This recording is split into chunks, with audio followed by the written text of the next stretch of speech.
Can you paint if you cannot draw? Hi artists, welcome back to my studio. My name is Beatriz and I have been a professional artist and an art teacher for over 20 years. Especially as an art teacher, this is a question that I have encountered quite often. So although I like to do videos, and today I also gonna demonstrate some of the ideas that I'm gonna give you. Today's video is gonna be both instructional and also considered like a pet tag to you. Let's start from the beginning. I have encountered a lot of artists, and maybe you are one of them too.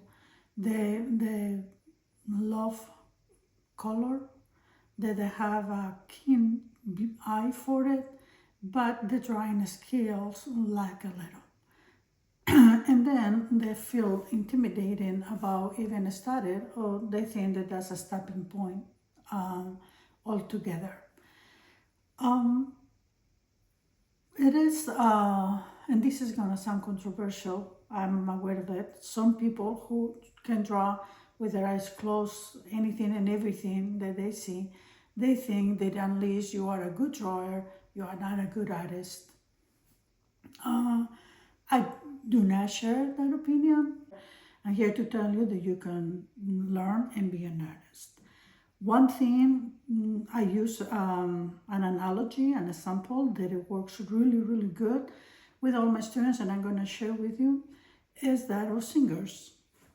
So we all know a lot of singers who are also songwriters.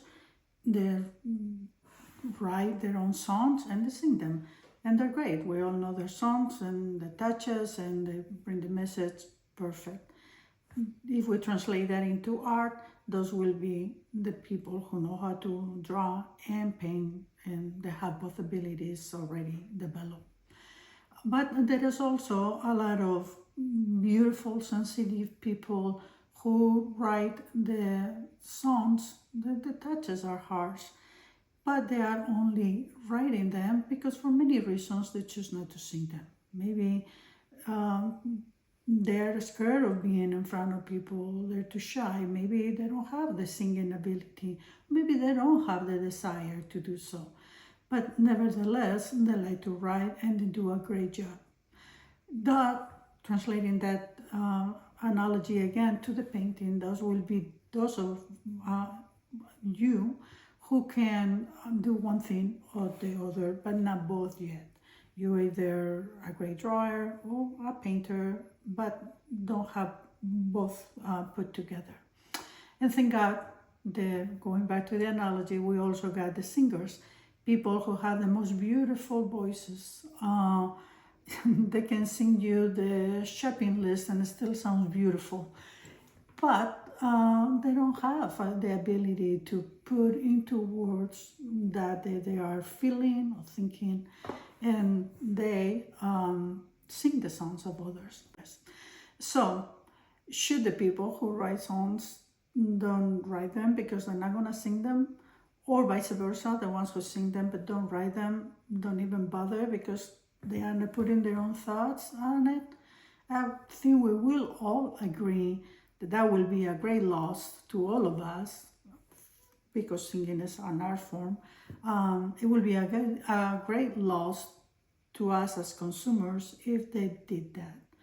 So translating that once again to painting, it will be a great loss if we get people who,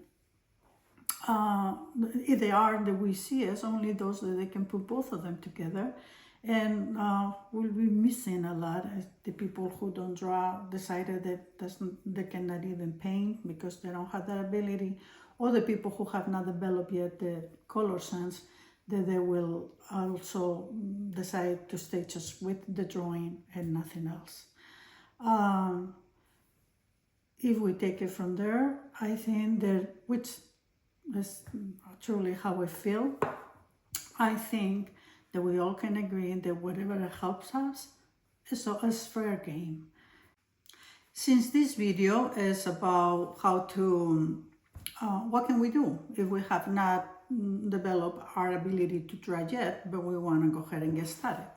So I'm going to give you now two of the tools that I like to recommend, and some that I use myself for certain occasions.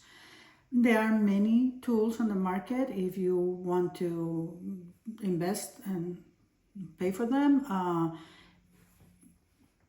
Projectors come to mind, tracing paper, or light boxes. But the ones that we're going to talk about today are going to be two. It's going to be the grid method and also the transferring method. Let me show you now how it's used and also the example of the piece that I use in it as a finished painting. So for the grid method, I use this app, but you can download many others. Just click on it, import your picture, and then you select the number of squares that you're gonna have. I will recommend that you pick squares instead of rectangles, and then if you want it easier, then add more squares. If you want it a little more challenging, smaller squares will do. And really, it's that simple. This is the reference picture, and now we move on to what you do into the paper where we're going to actually do the drawing. The idea of the grid is really simple. Count the amount of squares that you have in each size. In my case, I have 10 by 14. And then in the paper that you're gonna draw, make the same amount of squares. How big you make them is up to you. If you wanna make a bigger painting, then your squares should be bigger. And if you wanted to make it smaller than your reference picture, then just do the squares small. The important thing here is I made marks in both the four sizes of the paper so that I can be very accurate with my lines. What we are aiming here for is light, straight lines that are even.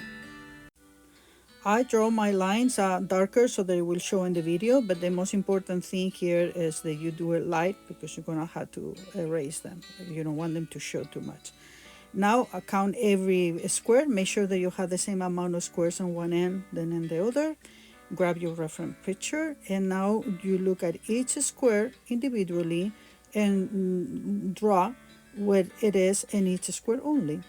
So because I'm right-handed, I'll go left to right, and then I start counting. Whatever I see, I go ahead and start. Because this is going to take a little bit of time, I'm going to speed up this process so that you guys can see it. But basically, measure if you need to make your reference picture bigger. See where the corners, what is between corners, what it meets into the top, and that will guide your eye so that you can be accurate when you draw. See what is in the corner, etc. Let's speed this up.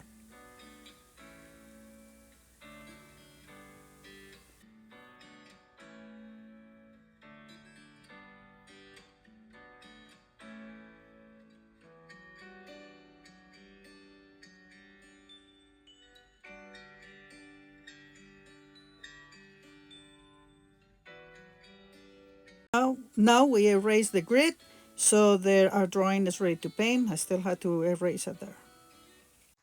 This painting, I use the grid method because of the complexity of it. Number one is architectural, and with the architectural, you had to make sure that you are very precise, so they don't look like Dali's paintings. They are floppy. They had a lot of arches, a lot of windows that they had to follow the perspective of the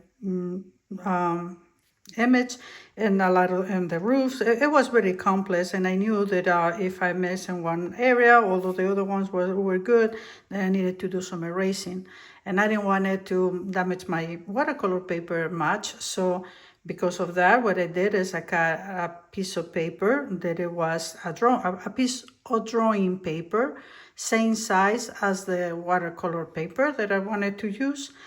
I did the grid. following with the picture that I had taken, and then I did all the drawing. After that, after I was having that drawing there, I did the transferring size that I'm going to show you next. And I transfer that into this paper, therefore not having to do any erasing on it, so my paint will go good on it.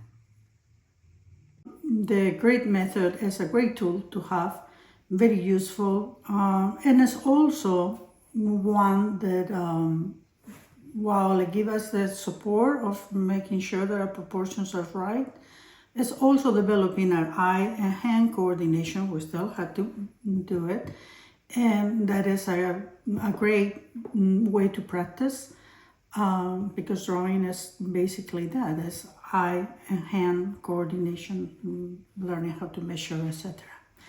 And with the grid method, we are able to do that. Now for the other one that I'm gonna show you, it just means transferring your subject into a paper by going in the back of it with graphite, and then do it. So very simple. It's better if I show you. So I get a pencil, a graphite pencil. I like to get one that has a big number so that it covers faster and easier.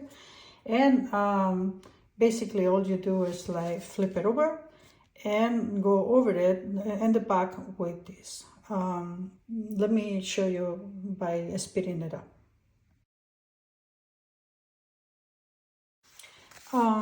The next step is to get a piece of watercolor paper, and the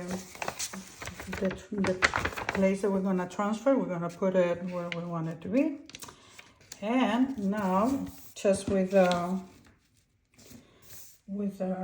like to go with a mechanical pencil, which just trace over it. And now that we push over the lines, you don't need to put every detail, just the basic shapes. We remove it, and then we end up with a transfer. So these are two of the tools that I have seen many of my students get great success with them. And they're just the tools to help you, and anything that can help us learn, I think that they're great to use. Let me know in the comments below if any of this resonates with you, or if you are someone who has encountered this and know of a different method that works very good for you. Write it in the comments too, and share it with our community so we all can learn from each other.